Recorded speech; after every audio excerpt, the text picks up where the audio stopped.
Testing 1 2 3. Testing 1 2 3.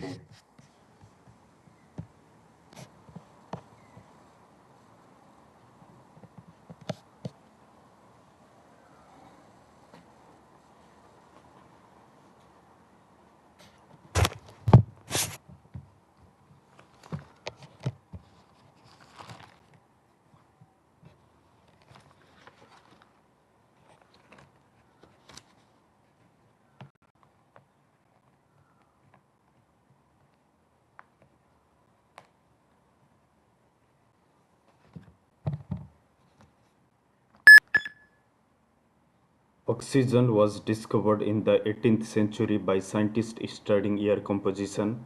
It plays a critical role in respiration and combustion. Oxygen is the most abundant element in Earth's crust and essential for life. Its discovery transformed chemistry and deepened our understanding of biological processes.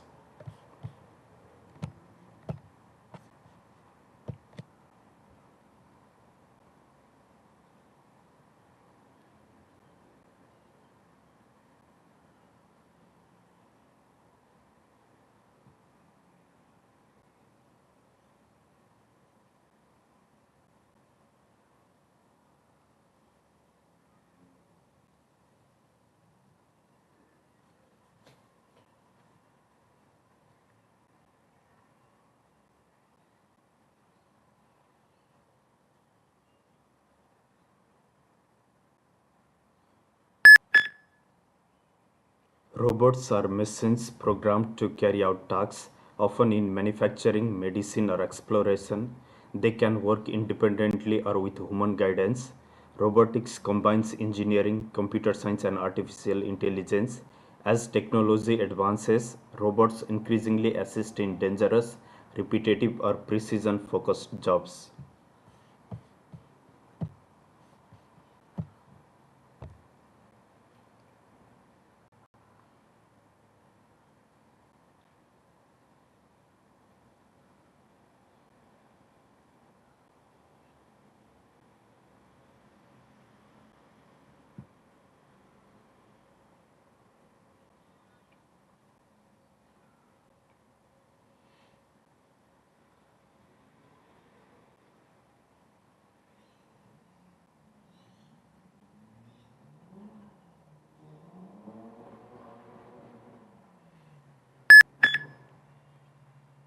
Global supply chains link production and distribution across multiple countries.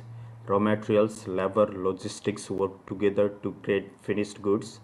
While efficient supply chains can be vulnerable to disruptions like natural disasters or political conflict, transparency and sustainability are growing concerns in global trade.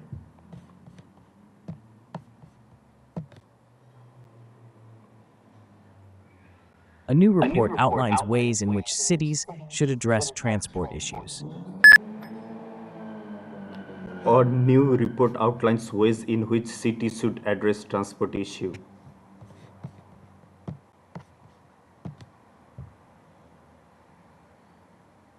Our exam results are consistently high in all subjects.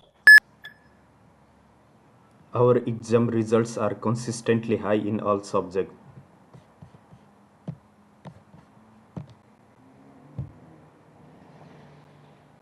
It's important for people to connect to each other. It's important for people to connect to each other.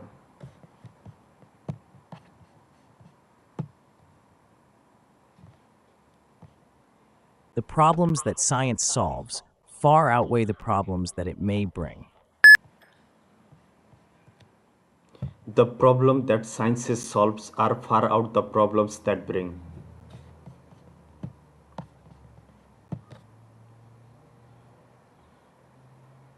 Visual aids can make presentations clearer and more interesting. Visual aids can make presentation more clearer and interesting.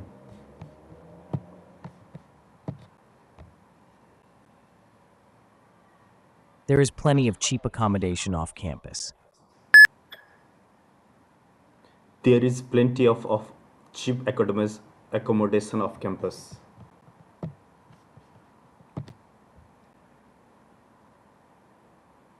Students do better when they interact with others with completely different perspectives on things. Students do better when they interact with others in completely different perspectives of things.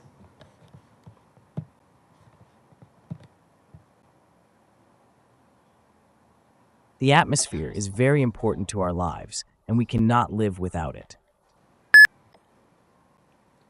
The atmosphere is very important in our lives and we cannot live without it.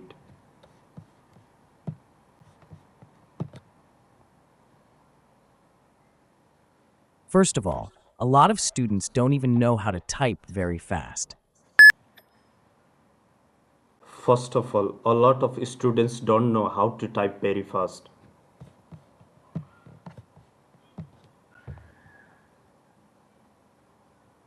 So, what do the lungfish do in order to survive? So, what do the lungfish do in order to survive?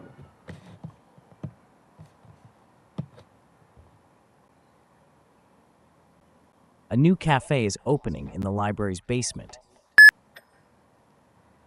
A new cafe is opening in the library basement.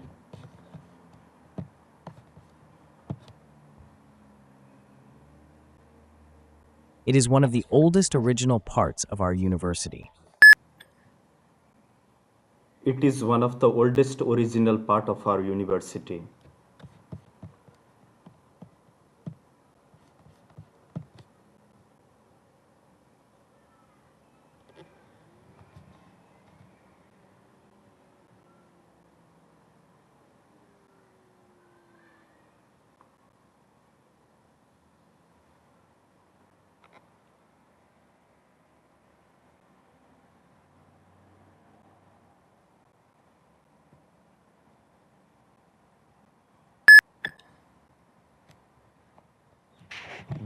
The image is about map of Asia. It consists of different countries such as India, Nepal, China, Pakistan and Iran.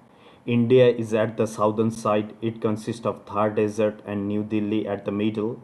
Nepal is situated between India and China. China is located at the northern side and there is shown the Indian Kham and also the Lhasa and Tibet. Moreover, on the left hand side, there is a Pakistan, Afghanistan, and Kabul is the headquarter of Afghanistan. Towards the end, there is Iran. Overall, there is Bay of Bengal and ocean.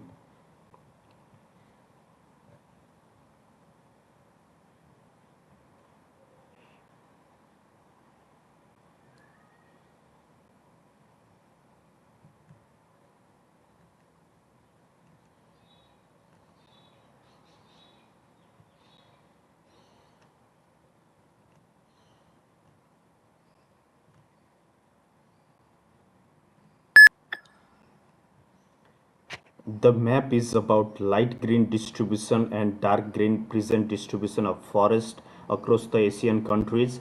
It consists of different countries such as India, Pakistan, China, Mongolia and Russia. The dense distribution forest is located in southern part, that is in India and also in the countries like Malaysia. Moreover, the lower dense or light green distribution is can be seen in the Mongolia and China. Russia and Kazakhstan has the moderate distribution of the forest. There is also Philippines Sea, Philippines and the Papua New Guinea is shown in the image.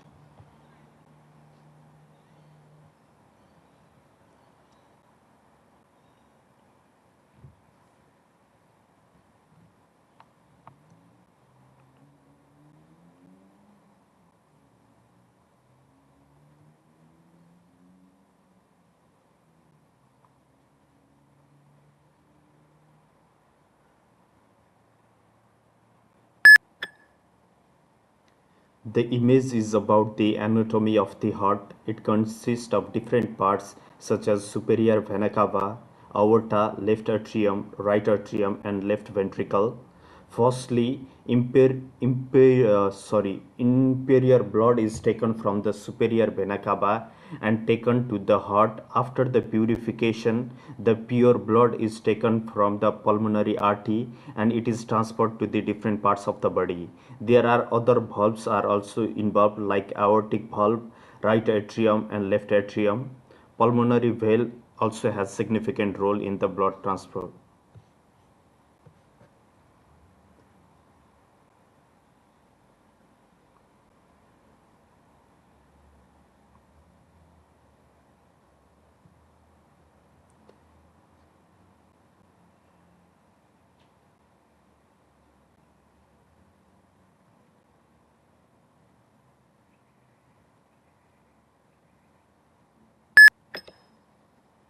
The image is about the eye structure. It consists of different parts such as optic nerve, retina, lens and iris. Optic nerve and retina is located at the back side. It is connected to the brain and it helps to transfer signal between eye and the brain. Moreover, on the front there is a iris, pupil and lens. It helps people to identify the objects and it transfer information to the retina. Moreover, there is ciliary muscles and sclera, also the cornea. Overall, this picture shows details about the eye internal structure.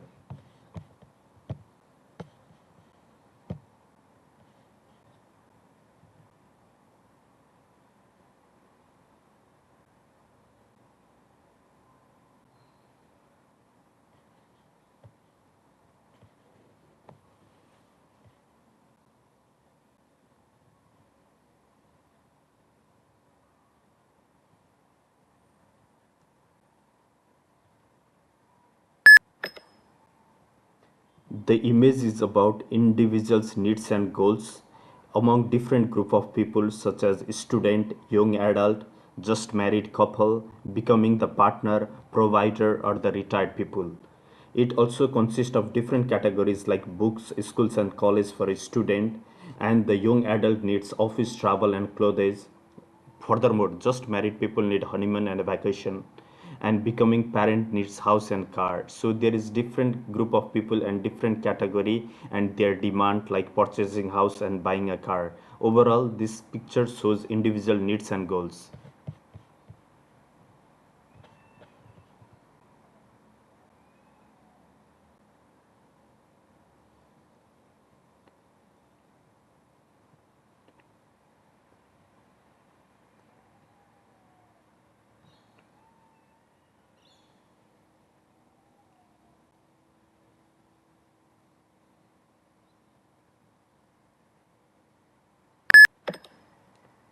The image gives information about life cycle of a tomato. There are 4 stages involved in the process. The first step includes the seeding stage and after the process of transplanting and the cloning it is changed into the vegetative stage where green plants is formed and the third step is flower forcing. Here we can see the tomato is grown into large size and the flowering stage. After that, the final stage is regeneration process and again seeds is taken out. In this way, life cycle of tomato is completed. Overall, it provides different stages for the formation of seed.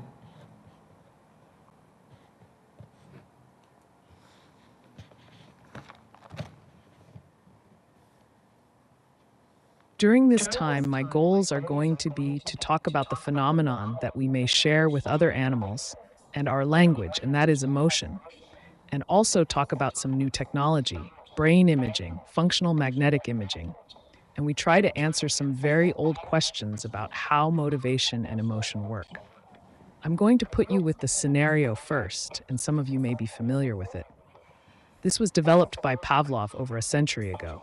And in this scenario, the dog is presented with the sound, the dog waits, and then feeds food powder. And this happens repeatedly. Things start to happen in the middle of the experiment there. Interesting things start to happen here.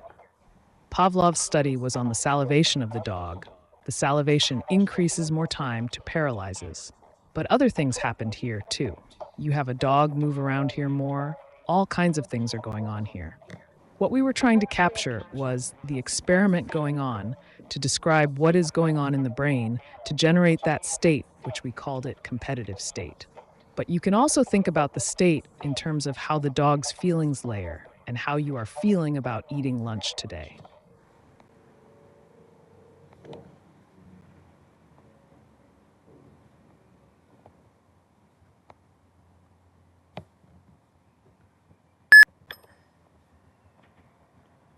The lecture was about the language motion. Firstly, the speaker mentioned brain imaging and functional magnetic imaging. Furthermore, he discussed dog is presented with sound in the experiment to find the salivation of dog. Moreover, describing competitive states of dog brain was also important in the experiment. Additionally, he said that feeling of dog brain and feeling of what you are eating and lunch also associated with it. Overall, the lecture was about language motion and dog was used to do the experiment and to find the brain stages of the dog.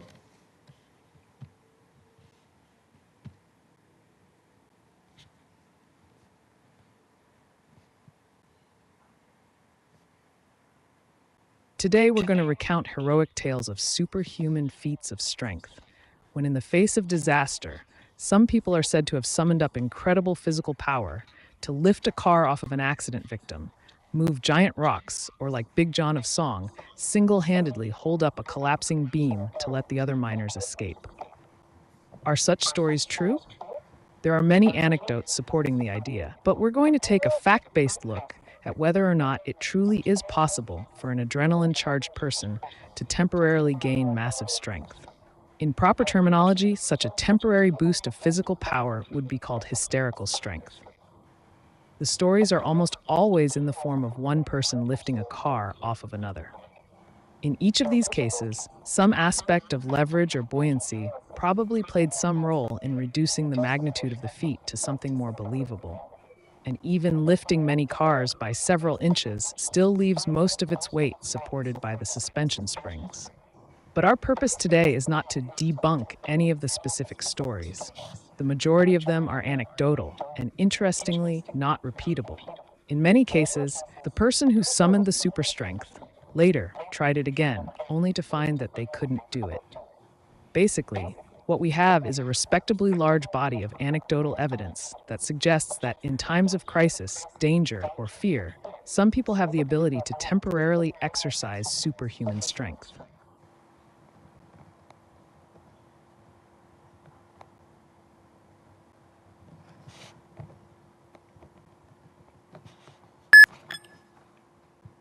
The lecture was about superhuman feat of strength. Firstly, the speaker mentioned some people have incredible physical power to lift the heavy carts and heavy rocks. Furthermore, he discussed temporary boost of physical power is called historical strength. Moreover, buoyancy play critical role to reduce the magnitude of feat. Additionally, the person who summoned super strength could do not do it in the later. Towards the end, he said that in the time of crisis, danger, some people do super strength human things. Overall, the lecture was about superhuman feat of strength.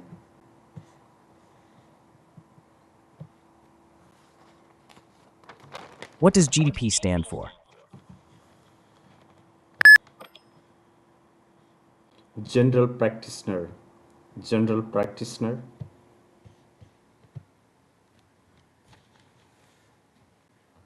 What is the term for a document showing ownership of shares? Stock. Stock. Stock market.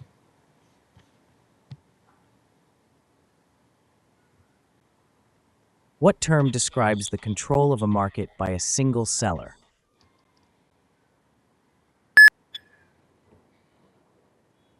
Bull market. Bull market.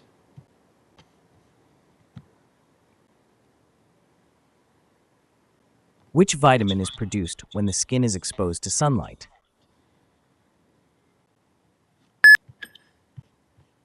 Vitamin D. Vitamin D.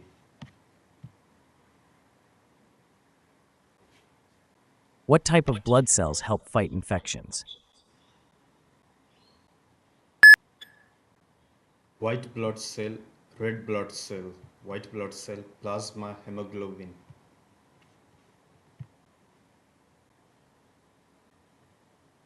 What kind of energy is stored in a battery?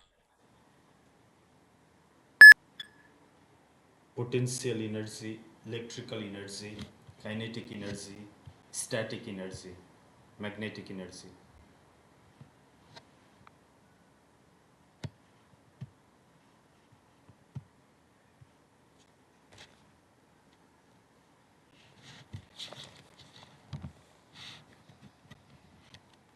Many students find it challenging to select elective courses.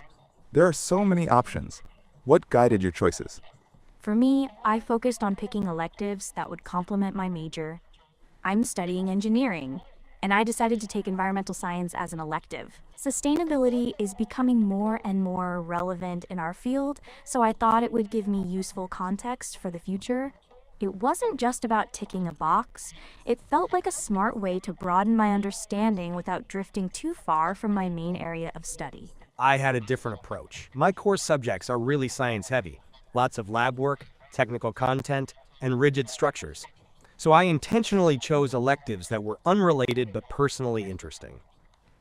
I've always been fascinated by philosophy, so I enrolled in an introductory ethics course. It's been refreshing to explore abstract thinking and engage in class discussions. It gives me a creative outlet and helps me stay mentally balanced. I think that's great. Personally, I considered my strengths and learning preferences.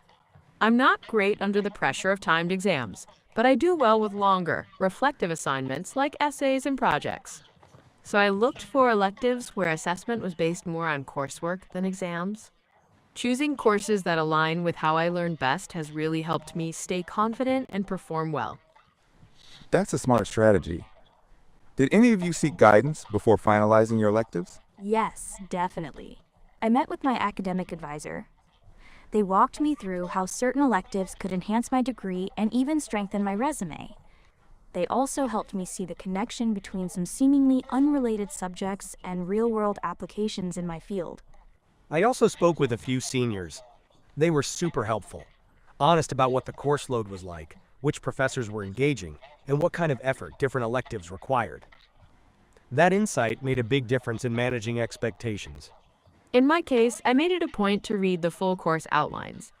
Those documents provide week-by-week breakdowns, including assessment formats and reading requirements.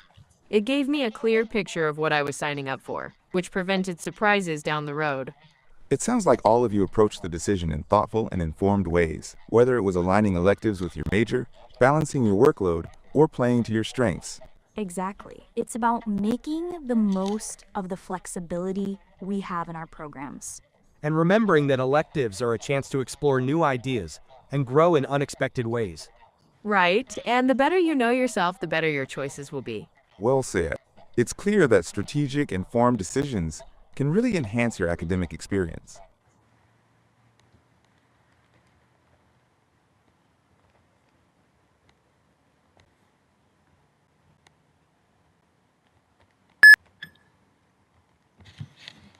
The discussion was mainly about challenging to select elective subject.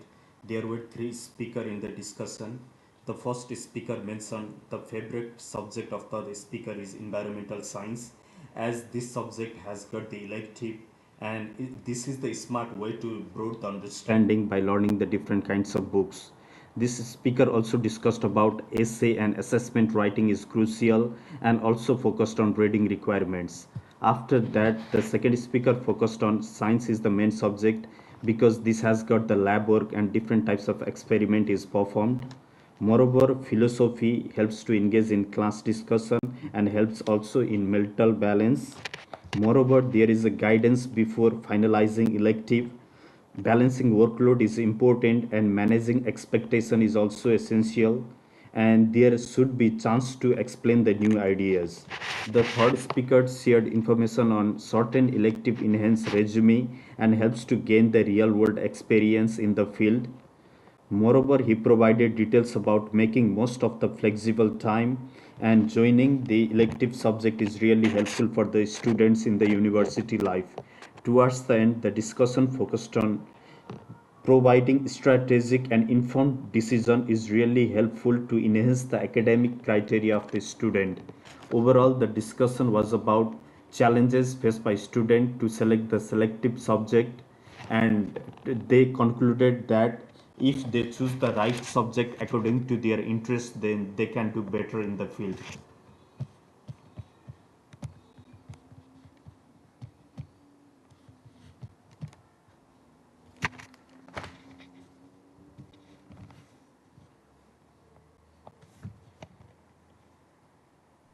Time management is one of the top challenges students face during their academic journey.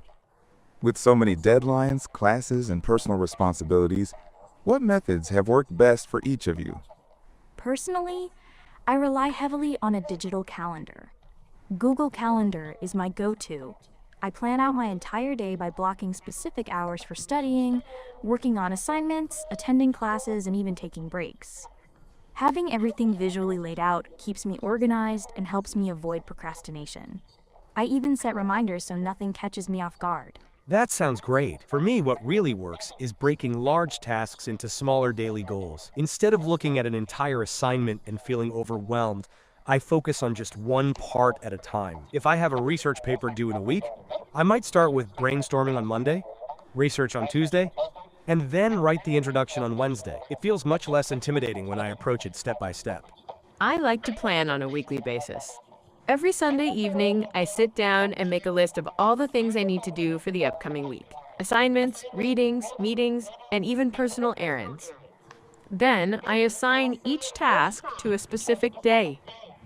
It helps me see the bigger picture and stay balanced without forgetting anything important.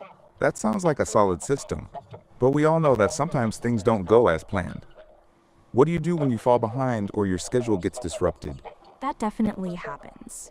When I fall behind, I immediately look at my schedule and identify what's most urgent or time sensitive. I'll tackle that first. I've also learned not to beat myself up. Sometimes it's necessary to drop or delay less important tasks. Being adaptable is key. I agree. If something unexpected comes up, I shift things around. Maybe I move a task to the weekend or postpone something that's not urgent. Flexibility is part of the process. It's not about sticking rigidly to a plan, it's about adjusting while staying focused on your priorities. I also try to take a short mental break when I feel overwhelmed. If I keep pushing through in a stressed out state, I end up being less productive. Taking a walk, grabbing a snack, or just stepping away from my desk for a while helps me reset and come back with better focus. Those are all great strategies. It sounds like successful time management really comes down to proactive planning, being flexible with your schedule, and having enough self-awareness to know when to pause and reset. Absolutely. Time management isn't about being perfect. It's about being intentional with your time. And having a system that works for you, not just copying what others do. Exactly. It's a personal skill, and the more you practice it, the better you get.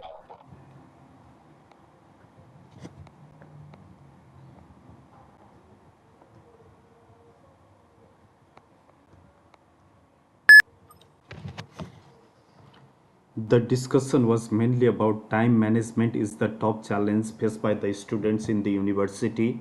There were three speakers in the discussion. The first speaker mentioned about the digital calendar and the use of Google Calendar to track down the assignments, and talked about working on assignments and also helps to organize the notes. Furthermore, he discussed feeling overwhelmed and being unproductive, and they are taking some snacks and small breaks helps them to recharge, and also talked about having a system is important for the students. The second speaker focusing on one part at a time is really good, and brainstorming on Monday, working on Tuesday, and reviewing on Wednesday is a good strategy to complete any assignments and any student work. Moreover, he explained more tasks to the weekend and flexibility is the part of process, and pause and reset is vital for the student life. The third speaker shared important information on completion of assignment, reading, and organizing the meetings in a timely manner. This speaker provided details about immediate look in schedule, and finding important things at the beginning is helpful. Also talked about being adaptable is key, and towards the end the discussion focused on more you practice better you get, and it was the quote said by one of the student. Overall, the discussion was about importance of time management in the student's life, and they focused on different factors such as doing assignment and time, prioritizing the tasks as per their importance levels, and managing their student and personal life.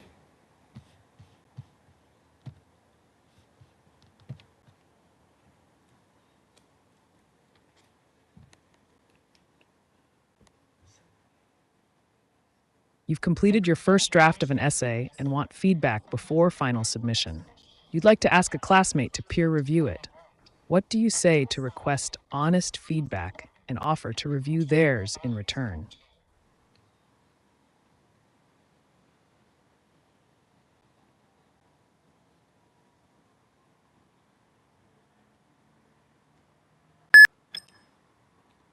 The situation presented here is about I have completed my first draft of an essay and I want feedback before final submission.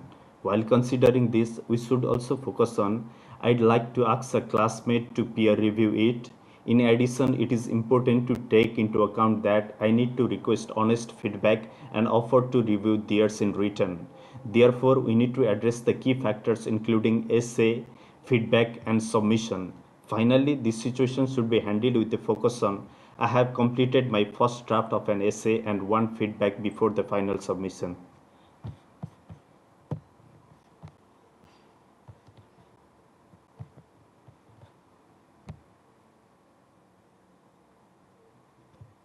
You're new to the university lab and not fully confident about the safety procedures. You want to speak to the lab instructor. What do you say to express your concern and ask for a safety briefing?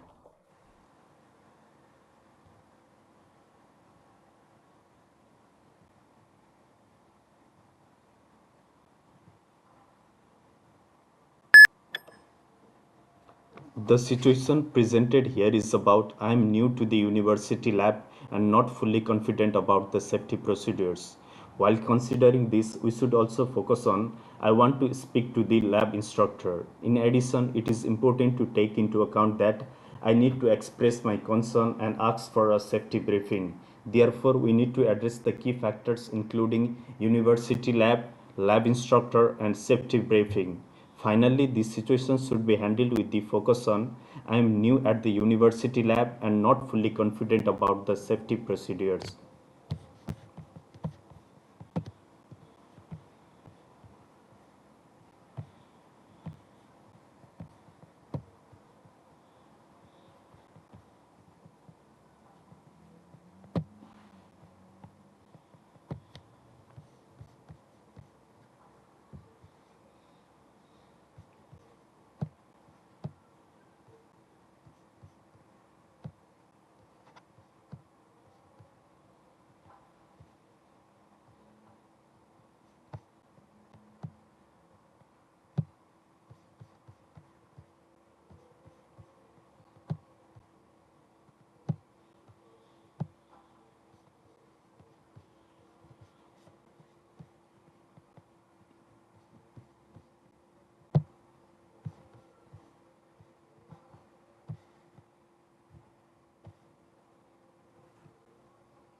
Hello guys, thank you for watching this video, and if you're trying to plan to give the PT exam soon, and yeah, you can follow this method to attend the speaking part. I use some small structure in the describe image retail lecture like that. most of the part we need to speak the actual content as per the new rule.